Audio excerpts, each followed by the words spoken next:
Good morning, everyone. Please welcome Dan Dumbacher, CEO of AIAA, to the stage.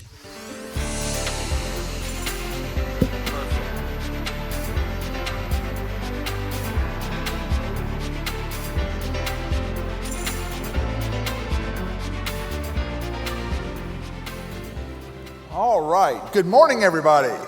Morning. Oh, that's better. Let's try it one more time. It's a Monday morning for SciTech. Come on, 1, 2, 3. Much better.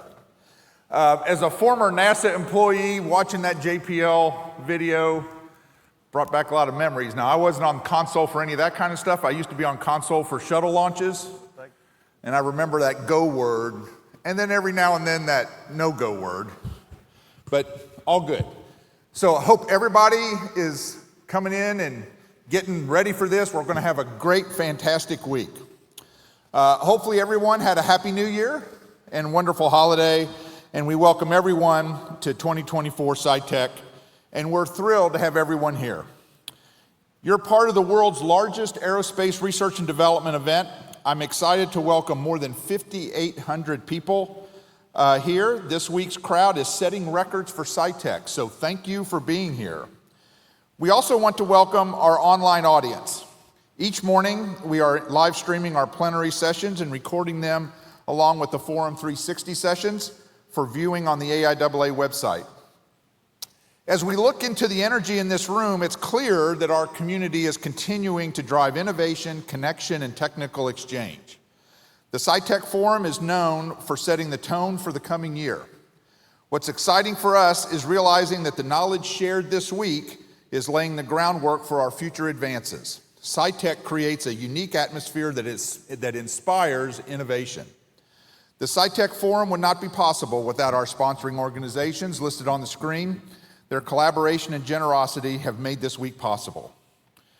We appreciate our signature sponsor, the Jet Propulsion Lab, our executive sponsors, Lockheed Martin, the Boeing Company, Northrop Grumman, and RTX, our sponsors, Jacobs, Caltech, Ball Aerospace, Innova Technologies, Florida A&M, and the Florida State University College of Engineering, Los Alamos National Lab, PACE, Bastion Technologies, and our media sponsor, Aerospace America. Please join me in thanking all of them for their generous support for this event.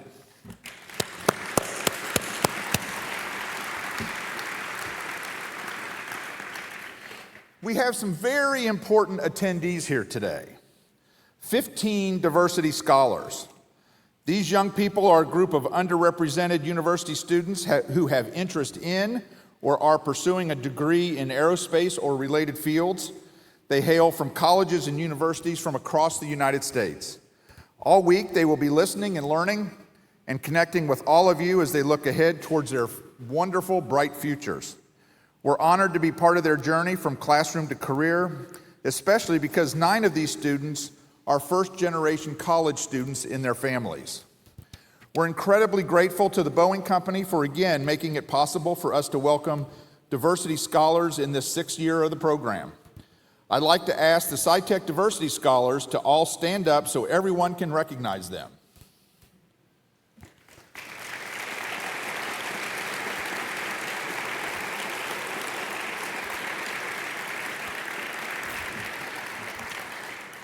We would also like to recognize the students attending the International Student Conference this week. The International Student Conference brings together the students who won the Regional Student Conference categories this past year, with students and teams from each AIAA region represented. Thank you to the AIAA members and the individual donors who have given to the AIAA Foundation throughout 2023. Your support makes this program possible, and a tremendous thank you for all your effort. Would the International Student Conference presenters please stand so we can welcome you to SciTech?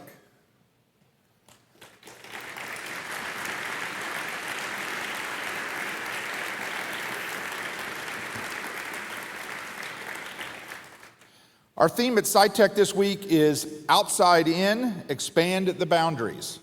You will hear about breakthrough science, revolutionary technologies, and next-generation capabilities. These insights we hear from our speakers and panels are certainly the fuel that will boldly move us forward.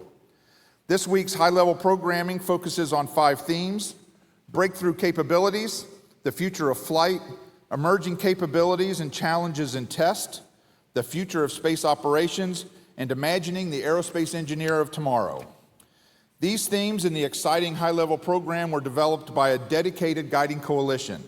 These AIAA volunteers have devoted countless hours turning their vision into reality for the next 5 days.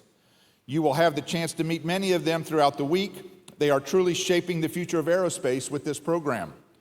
The Guiding Coalition has been led by our AIAA Aerospace Research and Development Domain Lead and SciTech Executive Producer, Scott Faust.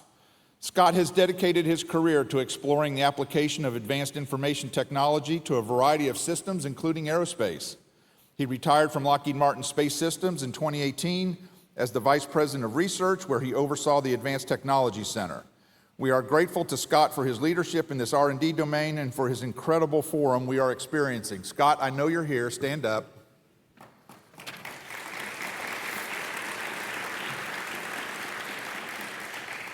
Would all of the members of the 2024 SciTech Forum Guiding Coalition please stand?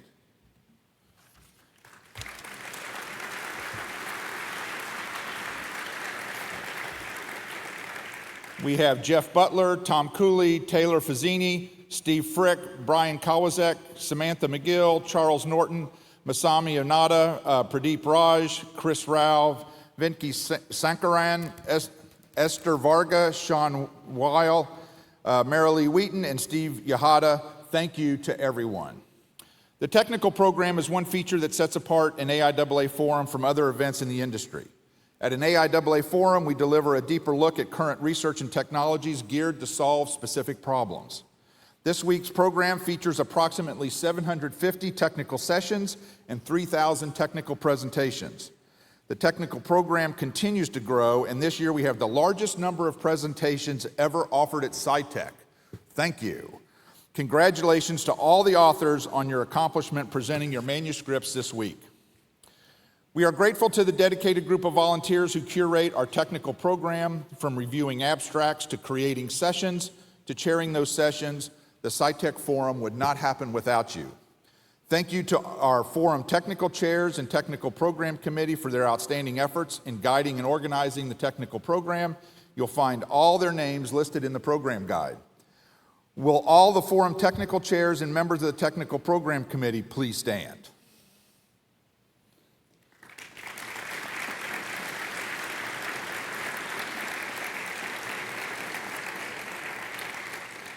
Thank you, all of you. Next, we have the great privilege to celebrate the remarkable achievements and innovations and discoveries of AIAA members by presenting awards. I'd like to invite Steve Frick, Senior Principal at Lockheed Martin Space Advanced Technology Center and Guiding Coalition member, to announce today's awards and then introduce our plenary speaker. I would also invite Claudine Fair, Chair of the AIAA Diversity and Inclusion Working Group, and Mitch Ingham, Information Systems Group Director, to the stage to help present the awards.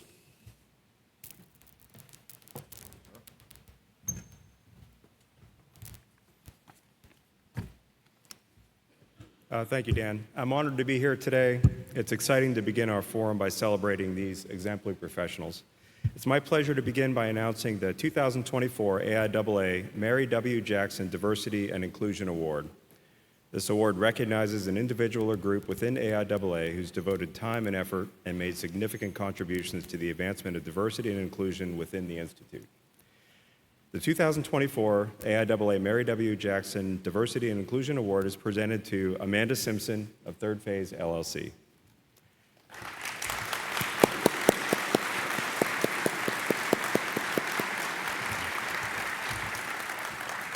The award citation reads, "For being a trailblazer in the aerospace community, a champion of diversity and inclusion in industry and government, and an inspiration to future generations."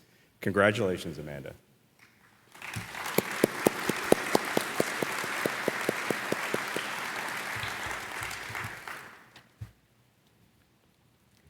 Next, we will present the 2024 AIAA Intelligent Systems Award. This award is presented to recognize important fundamental contributions to intelligent systems technologies and applications that advance the capabilities of aerospace systems. The 2024 AIAA Intelligent Systems Award is presented to Randall Beard of Brigham Young University.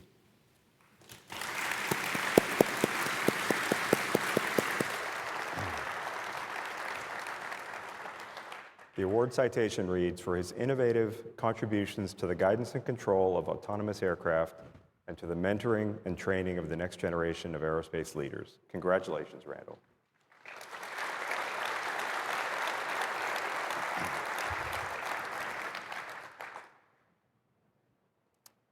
Now it's my pleasure to welcome our plenary speaker this morning, who will kick off today's theme of breakthrough capabilities. We're honored to be joined by Lauren Knausenberger, Executive Vice President and Chief Innovation Officer for SAIC. In October 2023, Lauren joined SAIC, a systems integrator with approximately 24,000 employees and missions across defense, space, civil government, and the intelligence community. She's responsible for leading strategy and innovation across the company and ensuring that their technology and transformation capabilities are mission relevant and customer aligned. Prior to joining SAIC, Lauren was the Chief Information Officer for the U.S. Air Force, where she was responsible for enterprise information technology, data and artificial intelligence, and the cybersecurity directorates.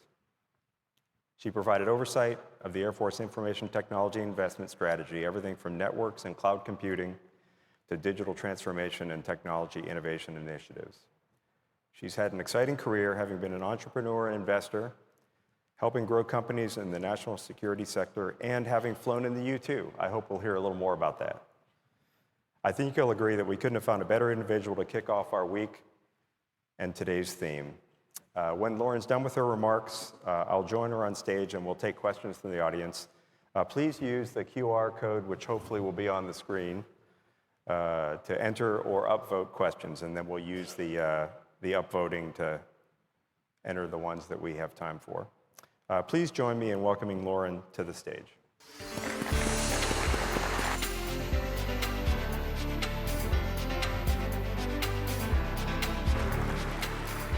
All right, good morning. That was so good, first try. So I am really happy to be here with you this morning, and this is my first AIAA conference, if you can believe it. And I'm so excited that this many folks are here to talk tech at 8 o'clock in the morning in Orlando. It is wonderful. And I have to say that I go to a lot of conferences, and this is the first time that wherever I am, I can tell exactly who is headed to SciTech and that they are excited about it. In the airport yesterday, I could tell exactly who was presenting. I heard some great previews of talks.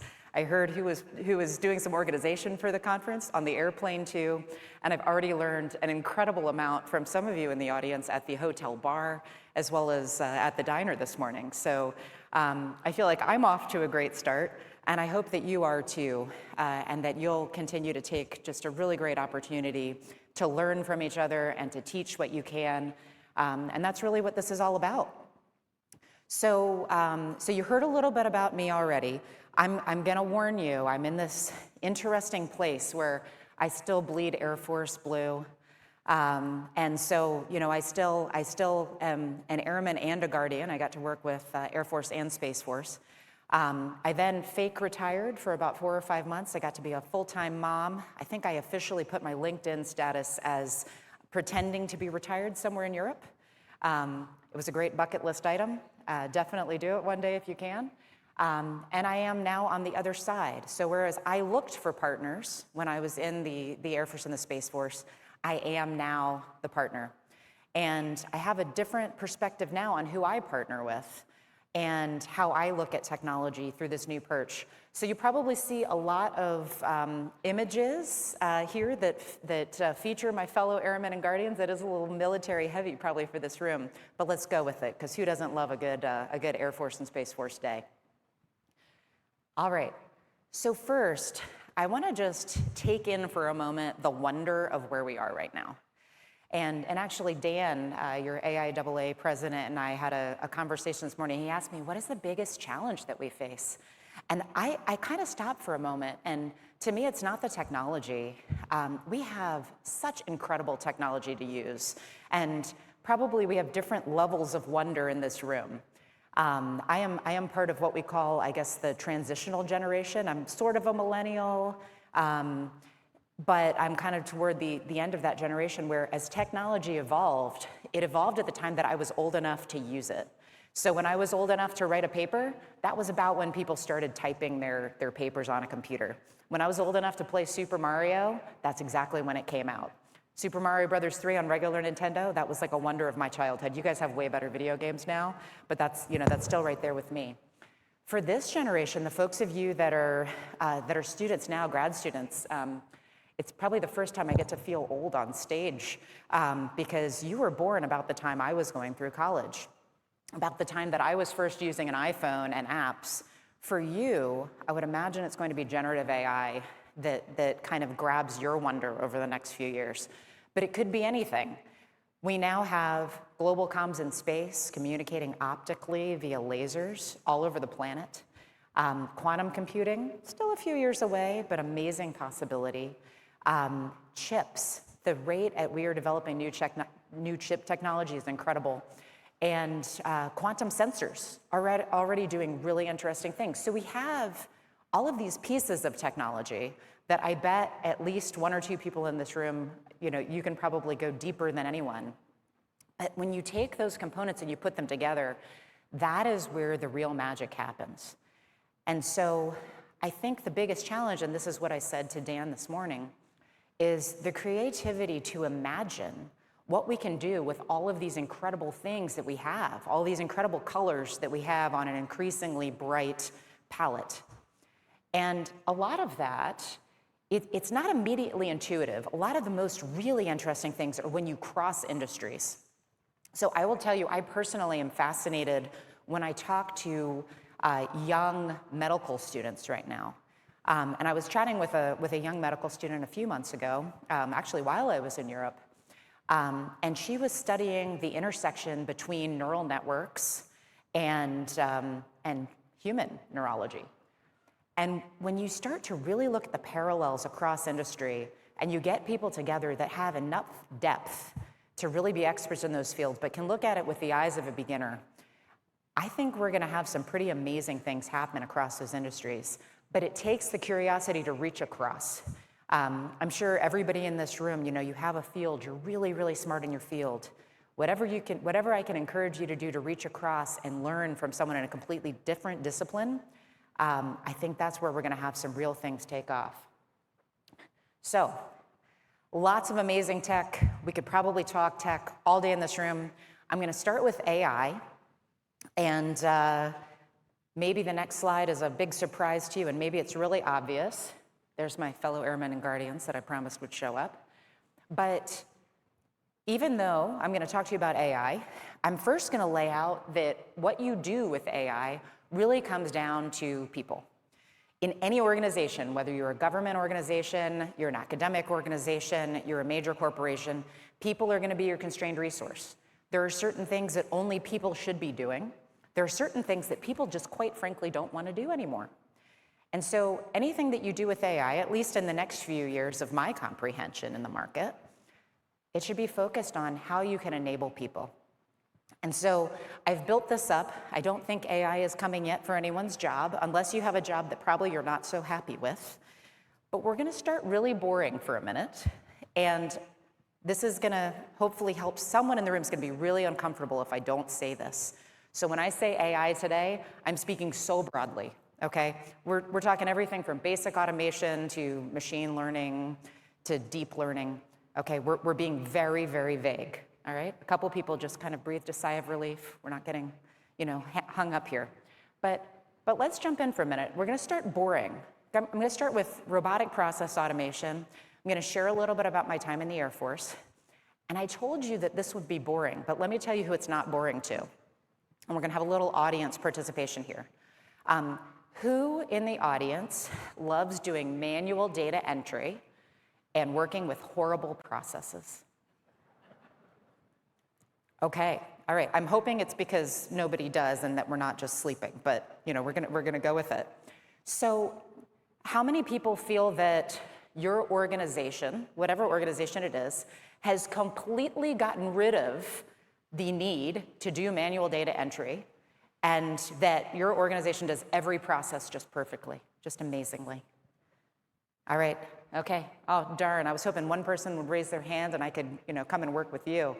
But the truth is, we haven't cracked every nut on this. And so the first thing, if you talk to an airman or a guardian, they're going to say, look, I want more time on mission. I don't want to be doing this horrible task over here. We actually, when we started this challenge that I have some metrics on the board here about, this was a few years ago. We had a Vice Chiefs challenge. We said, what can we get rid of that you don't want to do anymore? And kind of in the boardroom, there was a moment of, hey, do we really want to do this? Or are we going to scare people? Like, we're talking about robots taking people's jobs. Are we going to scare people? And we did a little focus group with airmen. And what came out of that focus group was, dear AI robots, please come and take this part of my job. I do not want to do it anymore. I do not want to copy from multiple databases. I do not want to have to enter data. Like, if we can automate this, I'm so into it. And so we started with some RPA bots, and just with a couple of videos and some quick training and volunteers, we empowered people to get rid of the parts of their job that they hated. And they loved it. We didn't get rid of people, but we saved over 50,000 man hours just during this pilot. And we allowed people to get more time on mission, which again, our most constrained resource in any organization is people on mission. People felt better about it. They could serve each other better. They could do the things that only people could do, like provide support to their fellow airmen and guardians. And so this is something that I'll start with, kind of on the basics of AI helping people. All right. Meanwhile, a couple fun use cases here. You heard about the U2. That is not me flying the U2, but I will share, just because it was brought up this morning, that was definitely one of the top experiences that I have been able to do. They do fly at a classified altitude somewhere north of 70,000 feet. And so you do see the curvature of the Earth. If you talk to a U2 pilot about the best part of their job, it'll probably be some combination of mission and innovation and just the solitude of being the only person up there. A little bit of entertainment as well is, the U2, the one that I flew was born in 1955, which, by the way, is the year my father was born as well. They are still going. They are still innovating every day. We are still doing amazing things with them. So an incredible aircraft. So what we did with the U2, and this was during my tenure in by the way, if anybody wants to fly the U2, the Air and Space Forces are hiring lots of students here. Think about it. I'll give you a little commercial there. But during my tenure, the U2 guys were the first ones always to raise their hand for any experiment. They're no longer, just taking pictures. You can kind of see them. They can be intercepted, although it's kind of funny if someone comes to intercept a U2, they tend to do it at 30 or 40,000 feet, so we can laugh a little bit. It's like you can't really intercept us. But we took the alpha mu algorithm, which you've probably heard of as the algorithm that first beat a human chess master at chess, beat the international champion for AlphaGo. And we took that algorithm, we called it R2 mu, and we put it into the U2. And we allowed it to take over all of the sensor operations and navigation for the aircraft. And that's in a really old plane, very little compute on board. We're basically running it off of like a Raspberry Pi on the jet the first time. Pretty incredible capability. The first time we wanted to push software in flight, which, usually that kind of scares the airworthiness people. The U2 guys said, sign us up. It was in there. So that was an incredible experience and just an incredible place that we continue to innovate and push forward. You see the picture on the left, predictive maintenance. So the airlines have been doing that for years. But this is one of those things where something that happens in one industry that's been happening for years doesn't always port. It's been only the past few years, probably the past 5 years or so, that the military's really gotten more into predictive maintenance. And it was an interesting ride. And this is a little bit of a hopeful tale and cautionary tale. One of the first things that we learned about predictive maintenance is that sometimes the conclusions that you draw are not predictive. Our guys were so excited when they saw, every time this part breaks. I've gone through the data. It's almost 100% of the time. Now, the first time it was presented to a maintainer, the maintainers just kind of laughed and they said, well, I can tell you why that is. Well, why is it? Enlighten me. Oh, that's because the manual says when you replace that part, you have to replace this one. So clearly, all of our historical data says that this is the case. So there's a lot of looking in the data to determine that you're starting with a solid baseline as you go through the algorithms. Now, we've since had just some incredible success in that area. I know one year we saved $1.5 million just in exit doors because there was a sensor that we could predict before it would fail. If it did fail, the exit door would open at a surprise time we were not expecting, which is a safety issue. It also would break the exit door because of the Air Forces involved. So $1.5 million savings from predictive maintenance just in exit doors. I don't know why I still remember that statistic, but it jumped out to me. Now, one of my favorite stories on the bottom, I guess it's on your bottom left. Did anybody hear about the gyrocopter that landed on the White House lawn? It was like 2016, 2017. Okay, you guys listen to different news than I do. This stuff, I mean, I live in DC, actually not far from the Capitol. But it was a Postal Service employee that wanted to deliver maybe some unhappy letters to the president, landed the gyrocopter on the White House lawn. General O'Shaughnessy, who since has become a good friend and colleague, is in front of Congress as a 4-star general telling Congress, so what happened was, you never, as a military force, want to have your 4-star in front of Congress talking about something that shouldn't have happened. Now, to his credit, and to the credit of our military, we took that use case and we did some pretty incredible things quickly. Now, first, I'm going to rewind a little bit to the evening that happened. We had one of our most talented operators in the operations center that night, and he kind of had this spidey sense. He was looking at some traffic, which to me looks like a couple dots on the screen. This is why I'm not an operator. But he's looking at some squiggly dots, and he's like, okay, that could be something. And he stares at it for probably a good 30 minutes. And at the end of that time, and I could not do this job. I would have gotten distracted with something by then. At the end of 30 minutes, he's like, I think that's a wind pattern. Think it's a wind pattern? We're okay? I'm going to go on to the next thing. But it wasn't a wind pattern. It was a gyrocopter headed for the White House. It's kind of one of the biggest embarrassments that you can have. And so what NORAD Northcom did was they brought in a bunch of new partners. There were some academic partners. There were some industry partners. There were some startups. And they went through that same data set, the exact same data set that was there on that night. And they created a new algorithm that when I looked at that data, I could tell that there was something not right. I could tell that there was something small that was headed in a trajectory that I was not comfortable with. And again, we've established that I'm a terrible operator. It was very simple. A layman could look at it. And what that does is now a heavily trained operator can see exactly what they need to focus on. They can spend more time taking action. And the military has been able to apply that same algorithm across a broader swath of the force at this point. And this has just been within the past 6-7 years that this is completely overhauled. So you might have, we won't talk too much about, spy balloons, but we're able to see things a lot better now. So pretty interesting times. And probably one of my favorite Air Force stories on the right, that is in-air refueling. So for those that don't know, a lot of the fighters in the Air Force, they have to fly around and keep missions going. And when it's time to refuel, they don't land and go get fuel. They pull up behind a tanker and they reach a fuel line down. And while they're flying at 400 miles an hour or so, they refuel mid-flight.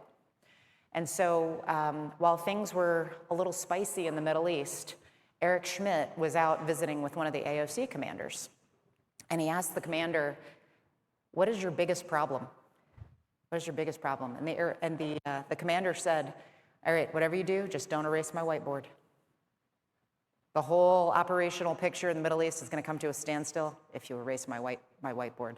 So Eric Schmidt kind of leans back. He's kind of intrigued. He's like, dude, what's going on with your whiteboard? And the commander explained, well, we draw out our in-air refueling operations on this whiteboard. This is how we make sure that the fighter's not going to crash into the desert or the ocean, that they're going to have the fuel when they need it. And Eric Schmidt, pretty much I think the exact quote was, there's got to be an app for that. And so some of our airmen, in partnership with a university and a commercial company, they developed the first algorithm. And they were able to field it pretty quickly.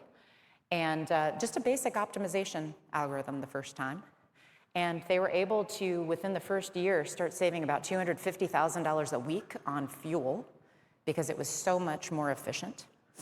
And I want to say it was by the end of year 2, they were saving about $500 million in wear and tear and maintenance on the tankers themselves. And so this is one of those things where you look at DevSecOps, you look at algorithms, you're using AI. It takes an investment cost up front, but sometimes just the business case is so there and it's so worthwhile. Now, I bet the guys still probably have to know how to do it on a whiteboard. They probably still learn in school, but that algorithm keeps it moving forward so efficiently. All right, so entering ChatGPT and generative AI, we're gonna have a little more audience participation here, but just a little quote from Elon. Generative AI is not a technical evolution, it's a revolution that will redefine the boundaries of what we thought possible, unleashing a wave of innovation that will reshape every aspect of our lives. So let me ask you this.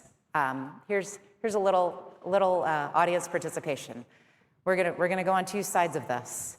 And I'll ask you in a minute, but the two choices are, is it hype and people are just playing? Is it gonna change the world as we know it? All right, so poll time. Who thinks this is hype? It's hype. All right, we got a couple brave souls. There's a few more out there. Come on, there's a few people that think it's hype. Okay, we've got a couple brave folks. Who thinks this is just gonna change our world? Just gonna blow things up? All right, I'm totally in the right room. It's a tech conference. We have to be like, yes. And you're probably playing with it. So I will speak with empathy to both groups of people because you're both right in some ways, I would argue. So we'll build up to this. So first, that white and black thing at the top left, how many of you know what that is? How many of you have no idea what that is? Be brave, be brave. I'm kind of impressed if you're under the age of 30 and you know what that is. Okay, next question. Who has used one of those? Wow. All right, okay. All right, so for those who don't know what that is a punch card. So back in the day, programmers couldn't just compile their code at their computer. They had to take these cards, they had to go and put them into a mainframe, and heaven forbid, you trip and drop your cards and don't remember what order they were in. I can see like PTSD happening throughout the crowd from engineers that have been around a little while. And then, programming is getting easier and easier as we go through. Here's a little, moment as well. Have you ever noticed that the people that are amazing at speaking to computers aren't always as good at converting from binary to speak to humans? Have you noticed this ever? Okay, everybody's got that one friend. The binary to English conversion is a little tough. But with ChatGPT, the amazing thing that's happening here is you don't really have to know anything about coding anymore to speak to a computer and tell it exactly what you want it to do. You can feed it a physics model. You can tell it to go and do some research on a new drug or a new biomedical model. You can have it do things that you don't even understand. It's pretty incredible. Now, my 10-year-old wrote a 3-act play using ChatGPT. I was just like, and she just figured this out. I've had colleagues write sitcoms just for fun, but I've also had ChatGPT write at least one talk for me. I'll admit it. And I have a colleague whose daughter is a university-level coder. She had to convert her code from C to Rust. ChatGPT did it. I didn't ask what her grade was. I generally see ChatGPT right now as about a C+ B- coder, but it's improving so quickly that over time, it is something that organizations are already using to speed code to production. We still need people in the loop to QA. But it's pretty incredible what is happening there. All right, so I talked about a few of these applications already. So who in the audience remembers like the first time that you heard of Google and did a Google search? Do you remember this? A couple people? Yeah, you have to be kind of like my age or older probably to remember that first time. A lot of folks in the room just kind of grew up with it. It was amazing. Like you could find anything. And now I look at some of the generative AI engines and like the quality of the answer that I get from a search, and I'm kind of blown away. It's a whole new level of having information at your fingertips. And you can prompt it. I'm sure you guys know prompt engineering is kind of the way that we express speaking to computers with generative AI. But there are so many things that we have already imagined. I mentioned drug discovery. I mentioned the biomedical modeling. What if we can start to use generative AI to say, hey, ChatGPT, or the other generative AI engines, there are a couple competing right now. I want to engineer a new vehicle for the Marine Corps. I want it to do all of the following things. Here are a few physics models. Today, it would be probably a little dicey, but as quickly as these models are learning, I wonder how much they could help us to speed up engineering. It's worth experimenting with.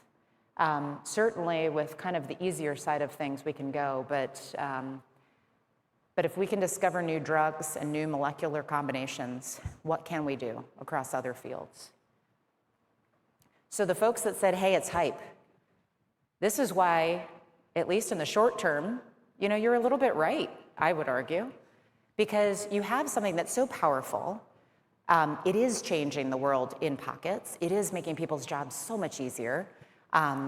If you are not using it over the next few years, you probably will be slower than your colleagues that are using it as a tool, as an input into your own human brain.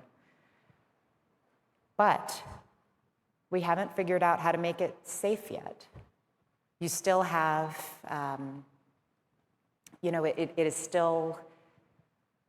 it's still coming up with information that sometimes doesn't make sense. Has delusions at times. And it is really hard to scale a technology in large enterprises where it doesn't have a fleshed out risk management approach. A lot of large organizations kind of hold on a moment. And so right now it's coming down to the bold scientists who are like, you know what, I can use this for my use case, or I can use this for this part of my use case. But over the next few years, as there's more competition in the space, I argue that it will change our world dramatically. It will change the way we work dramatically. And so this is something that I personally will be watching very closely and investing in and leveraging more. So I'll leave you with this on AI. There is so much promise here, but there is so much reliant on us to be responsible and to be creative and to think of the best use of AI, broadly speaking, that will do good things for people on this planet. And so after World War II, Winston Churchill said, we have one moment to shape the world around us as we're rebuilding, and then thereafter, the buildings and the spaces that we're in shape us. I'd say the same thing is true of AI, that we have a limited time to shape it, and after that, it will shape us. Just as the way iPhones have shaped us, just as the way other technology has shaped us. All right, we're gonna pivot. We're gonna talk about digital engineering a little bit. And how am I doing on time? Am I still doing okay? All right, great. So digital engineering.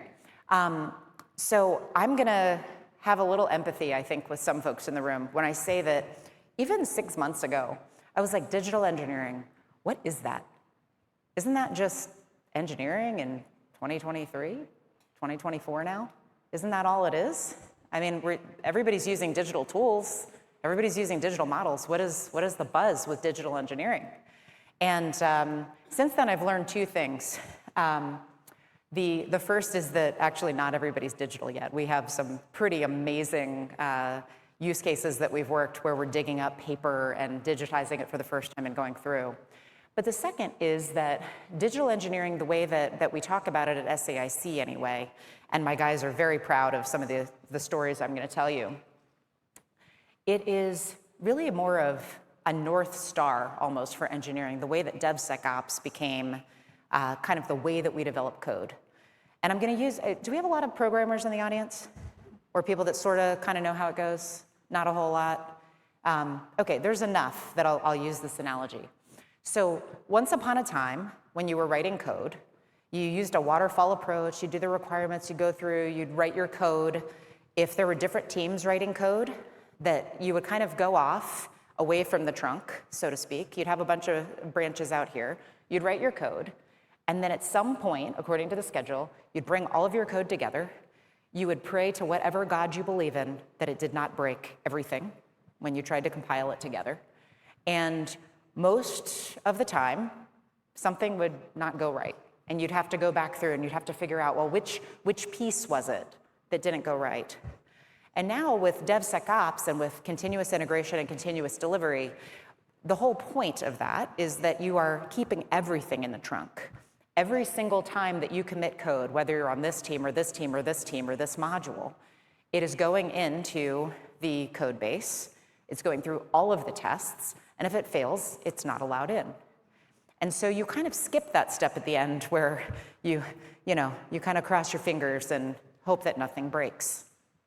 So engineering, even with digital tools, we still, in a lot of places, you still have things that are set apart. You have inputs and outputs. Everybody's coordinating the best that they can, but you don't always have a common model that acts as that one trunk. And I got to have dinner with my uncle not that long ago. He's a 40-plus year NASA engineer, did the thermal engineering for the Hubble and the Webb, and still at it at years old. But I asked him how the engineering tools and the engineering processes had changed for him over time.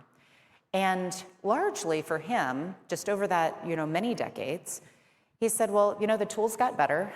Sometimes the models got faster. But the mechanical engineers, they still use these tools over here, and they input it into the model. And the thermal engineers, we have our suite over here, and we use the model as input, and we still feed back to the model.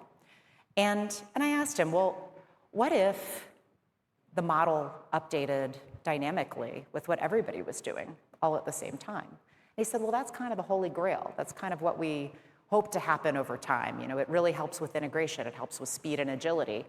And really that comes down to one of the core principles of how we look at digital engineering, is can you see the end-to-end as one thing?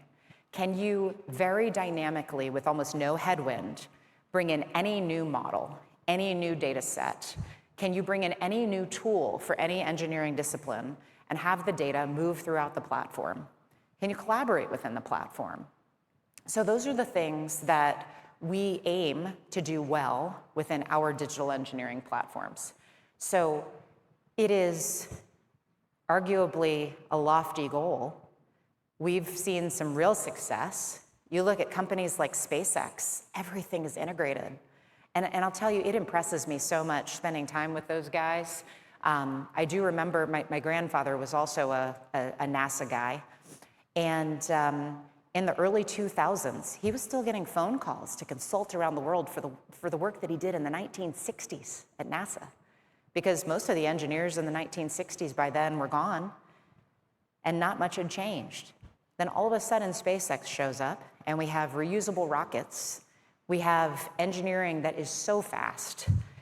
They're able to rapid prototype. They have hardware in the loop. They have completely digitized their engineering models. It is almost like you're just writing code, but it's engineering. It is that agile, and pretty impressive what they have going on over there. I'll let you take a look at this. These are kind of the goals that we go through as we think about digital engineering. And I think a lot of these, you could look at as a bit of a maturity model for your organization. How much are you doing each of these things, and how automated is it? Not just are you doing it, but is it really, really easy? And how easy is it to do something better? How easy is it to do with additional information? All right, so now we're gonna just have a little fun with some stories. So this first example, this was SAIC doing a digital engineering and prototyping effort for the Marine Corps. So the Marine Corps, they have to operate in a lot of different environments, and they did something very interesting a couple years ago. They said, you know what, we're gonna do 2 acquisitions at the same time. We are going to purchase the vehicle that we think we can build safely and go forward. And then we're gonna put one out that's like, this is our moonshot. We want this thing to be heavily armored to keep humans from being injured if they're shot at. We want it to be able to float and be fully maneuverable in the water. We want it to be able to grab any signal from any type of device for comms, but we want it to be completely invisible and not give off any signatures. We want it to be stealthy. We want it to be able to apply kinetic effects, like actually shoot things, and we want it to be able to deploy cyber effects. We want it to be able to grab data from all sorts of sources. We want it to be able to do data analysis and fusion in the vehicle, on the fly. We want it to be able to work with UAVs and have counter UAV capabilities. I mean, is this sounding pretty wild? A little bit? I'm seeing a lot of head nods. So the Marine Corps, I think when they released it, they were like, we're not gonna get all of this stuff, but we'll get some of it, and that'll be great.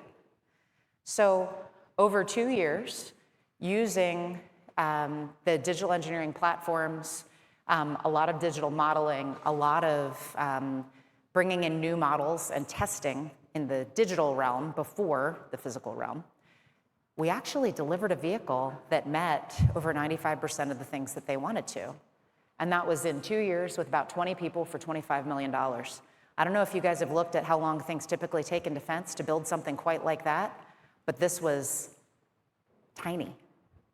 And it's now in test. It's doing some pretty cool things. You know, it's got a UAV capability that it can tether to, so it can see all of its surroundings, but still not give off a signal of having to talk back and forth. It's tethered.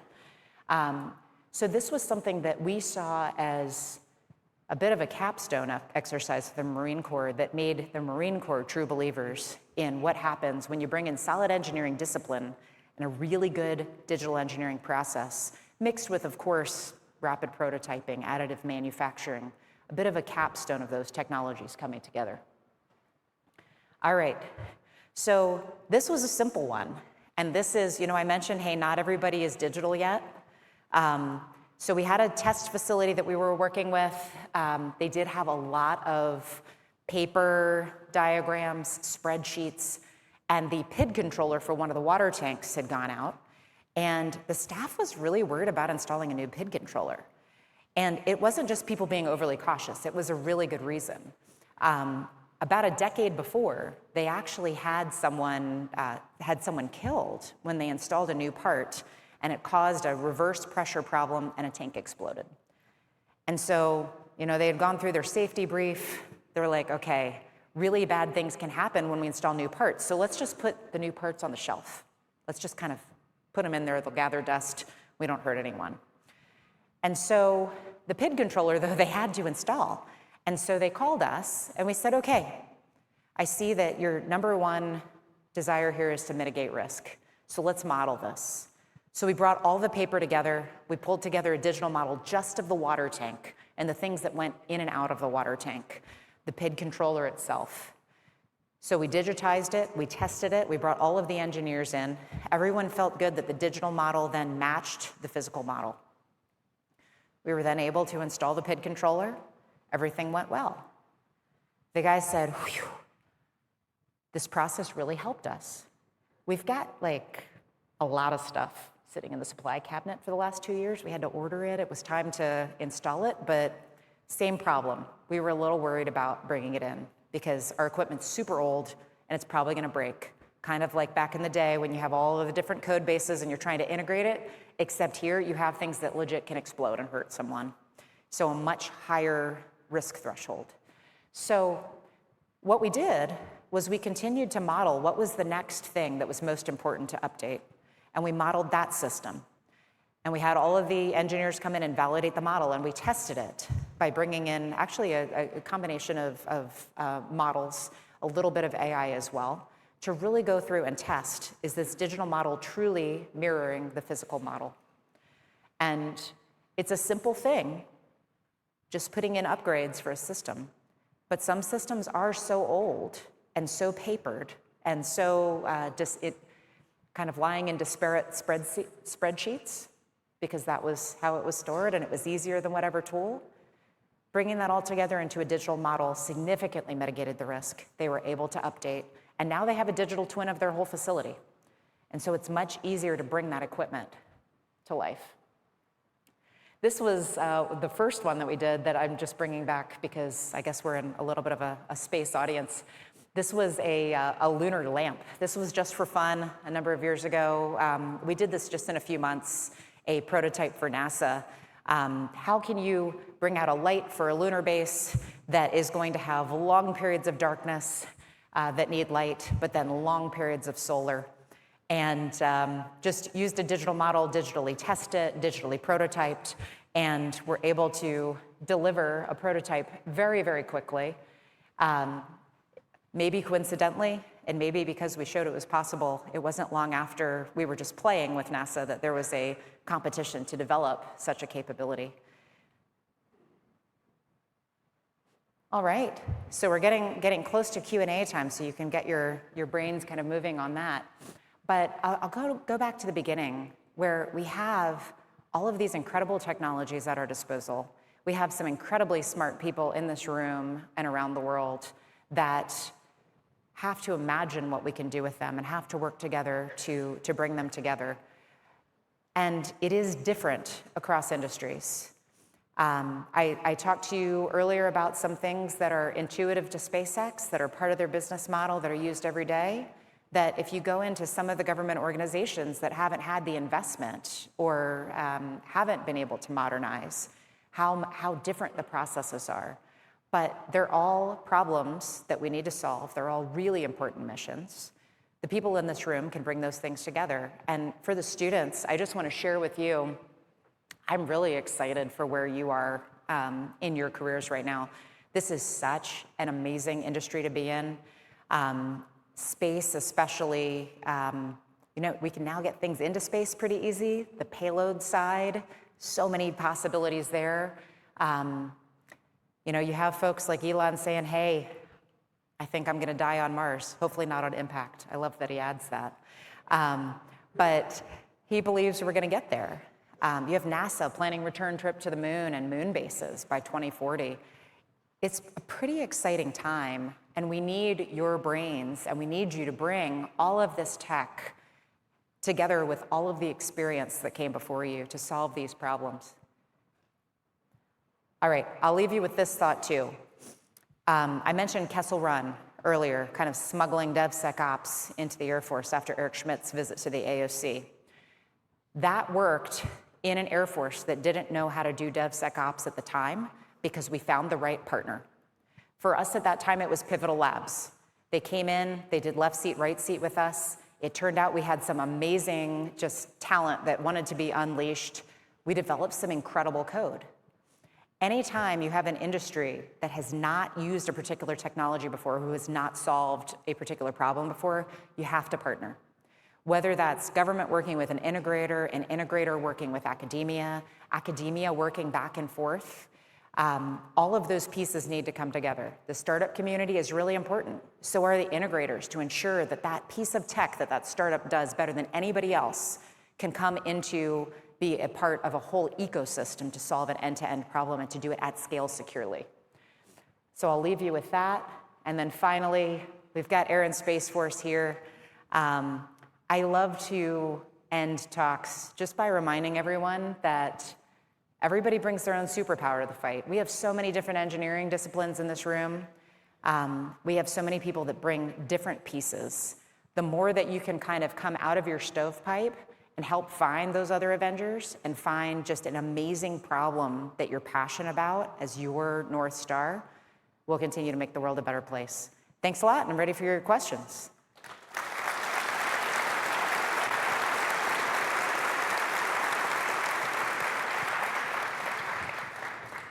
All right, thank you very much, Lauren. Great talk. And boy, the questions have really been popping up.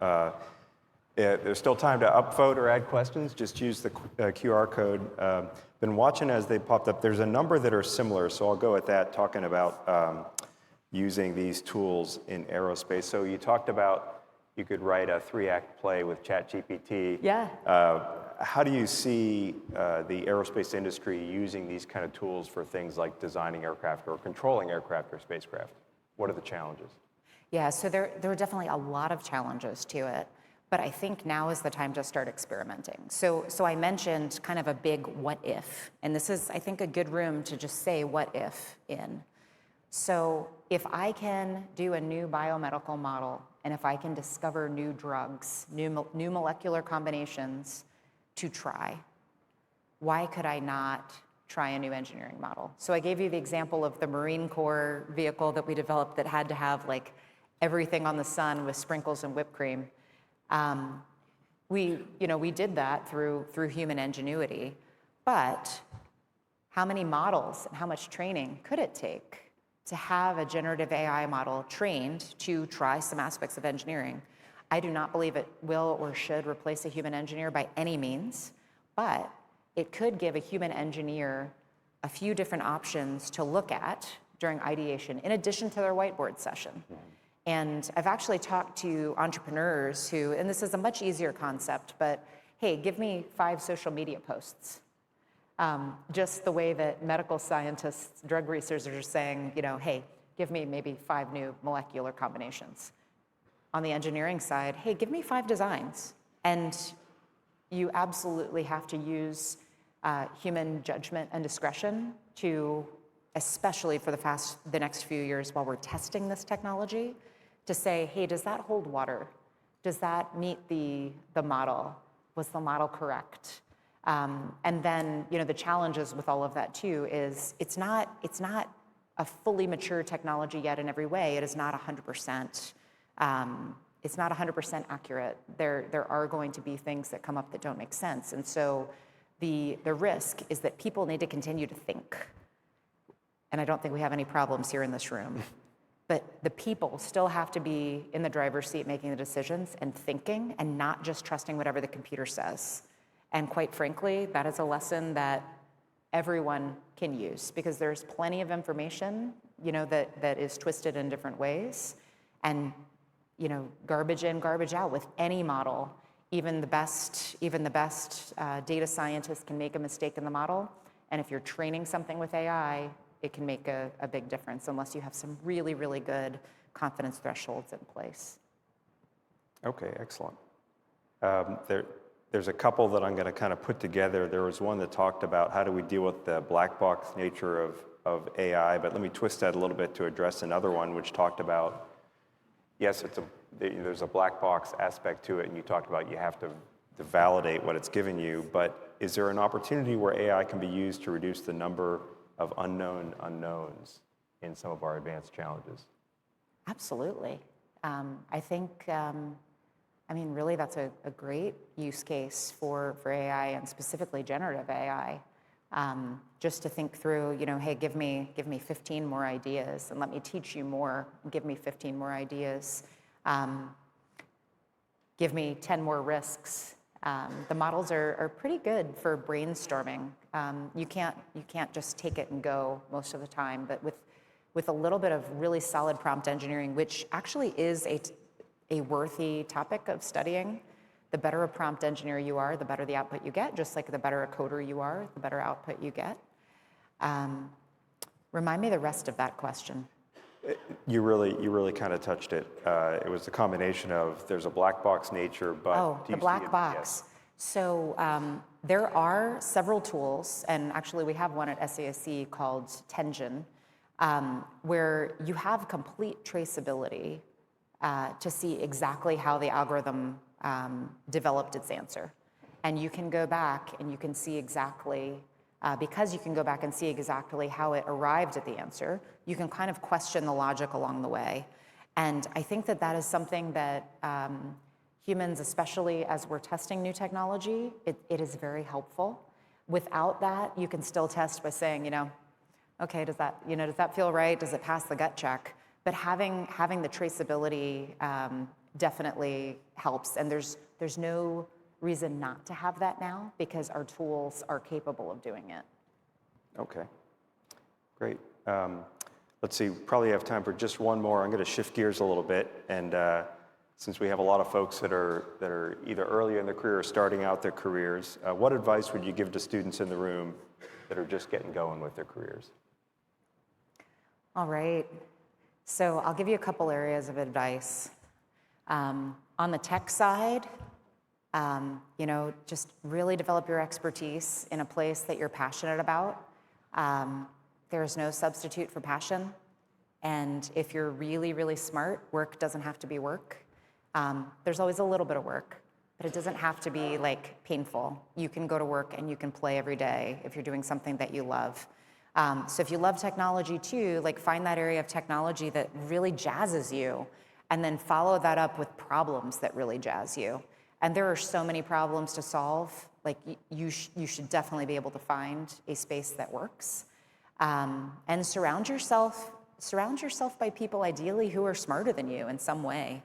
I think it's fantastic, and this was a lot of my time in the Air Force. I knew full well every room that I walked into, I was the smartest person on these topics, and I was definitely the dumbest person on these topics. There was no way when I came into the Air Force that I could make up for 30 years of experience just walking in the door. No way. I was always going to be the dumbest guy in the room when it came to certain things. And so just know that, and make sure that you are curious, that you can learn from every person that you meet, and really look for that ability to cross-collaborate, not just with technology, but I will tell you that the more senior you get in your career, and you can expedite how senior you get in your career if you so desire, by working across channels. Up and down is necessary in an organization, but those lateral relationships, and really this is for everybody in the room, the more that you can work with people in other functions and solve problems that require your powers combined, the bigger your impact is. And especially if you see a problem in your area, but you know that somebody else with a similar job in another part of your organization, or maybe not even a similar job, has the same problem, the more that you can be a connector to bring those people together to solve it for everyone, you have expanded your impact and you've helped everyone to solve a problem. And solving the problems that matter most, I see being rewarded in every organization that I have encountered. And just being a team player, starting with helping people before you ask for help. These are kind of basic human things that go a long way toward A, getting help when you need it, and B, just being someone that people want to work with and want to support. Makes it a lot easier to sell that next crazy idea that you come up with that seems a little risky but might make a game-changing impact in the world. Oh, excellent. Thank you. Good advice, not just for folks starting out, but for all the rest of us too. So, Well, thank you. thanks. Well, Lauren, thank you very much for an exceptional talk. You gave us a lot to think about, and I think kicked off the day for a lot of exciting talks later. So thank you very much. All right. Thanks a lot, guys.